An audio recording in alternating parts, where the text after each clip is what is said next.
Okay, let's talk about something that a lot of people wonder about, but don't always ask out loud. How long is sex supposed to last? Seriously, for something so fundamental, it is surrounded by so much mystery and, let's be honest, a lot of anxiety. So today we're going to cut through all that noise and get into the actual science. Right. Let's just rip the Band-Aid off and get straight to the question that's probably on your mind. What does the research actually say? When scientists put a stopwatch on it, what's the so-called average time? And there it is, 5.4 minutes. This number comes from a pretty big study back in 2005 that looked at 500 couples across 5 different countries. Now, if you've been conditioned by movies to think it should be an hour-long epic, that number might seem short. But trust me, this single number is nowhere near the full story. We have to put this number into perspective. First off, 5.4 minutes is the median, which is the middle value. Half the couples were shorter, half were longer. And here's the really big one. The study only measured what's called penis-in-vagina intercourse. It totally leaves out all the other stuff, like foreplay that's part of sex. Plus, the range in the study was just massive, from less than a minute to over 30 minutes. So what that tells you is that normal is, well, it's all over the map. Okay, so with that number in our back pocket, here's the game plan for today. We're going to move past this idea of average and talk about what a clinical issue actually looks like. Then, we'll get into the fascinating mind-body connection behind it all. After that, and this is the important part, we'll cover some actual techniques you can use to gain control. And finally, we'll zoom out and talk about the bigger picture. All right, first section. Let's really define what premature ejaculation, or PE, is, because as you're about to see, the real medical definition has very little to do with trying to beat some kind of national average. It's all about moving beyond the stopwatch. You know, a real diagnosis of PE actually stands on 3 legs. First, there's the time. We're talking about consistently finishing within about 1 to 3 minutes. Second is a feeling of having no control over it. And third, and this is absolutely crucial, is the personal fallout, the distress, the frustration, the way it makes you feel. Because if the time on the clock doesn't actually bother you or your partner, then clinically speaking, it's not considered a problem. And it's also good to know that PE isn't just one thing. Doctors usually split it into 2 types. You've got lifelong PE, which, just like it sounds, has been an issue pretty much from day one, and then there's acquired PE, which is when it starts happening later in life, after you've had experiences without any issues. Figuring out which one it is can be a huge clue to what might be causing it.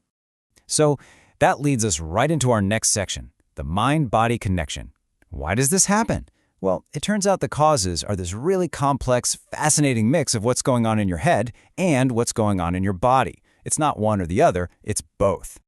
Let's start with the psychological side of things. You know, for a long, long time, this was seen as something that was purely psychological, something that was all in your head. Now, we know that's not the whole picture, but man, our emotional and mental state plays a huge, huge role. I mean, think about it.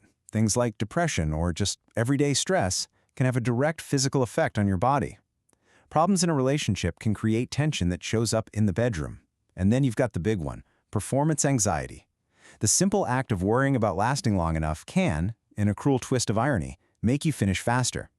Even brain chemistry gets involved, with low levels of serotonin often linked to quicker ejaculation. This quote from the Lao Clinic just nails it. It talks about how these anxious thoughts can become self-fulfilling prophecies. You worry about it, that worry creates anxiety, and that anxiety is one of the triggers for the very thing you were afraid of.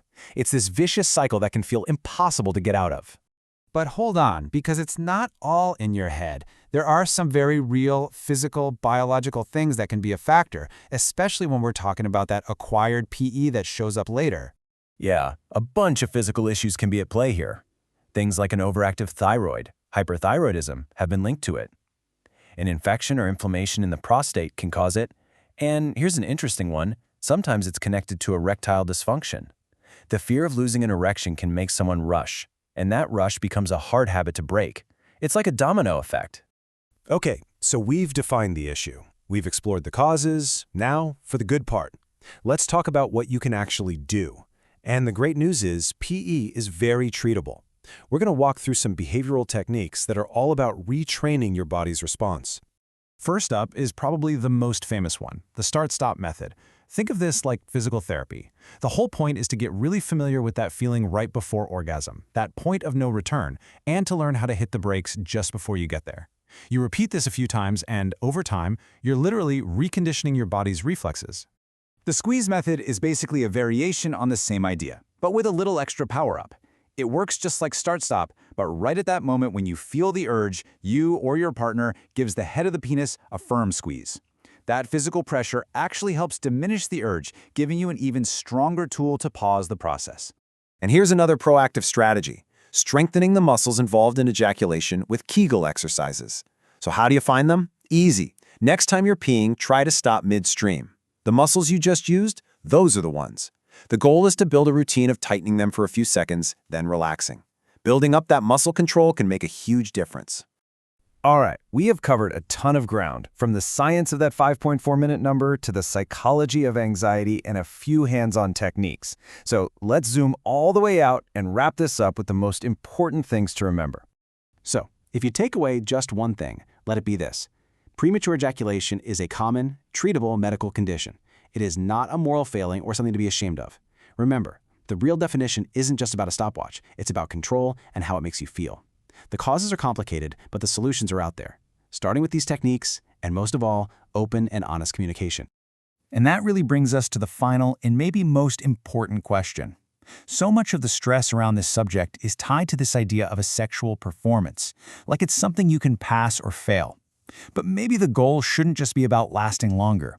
Maybe the real conversation we should be having is about what truly makes sex satisfying for you and your partner, moving the focus from time to connection. What does that actually mean to you?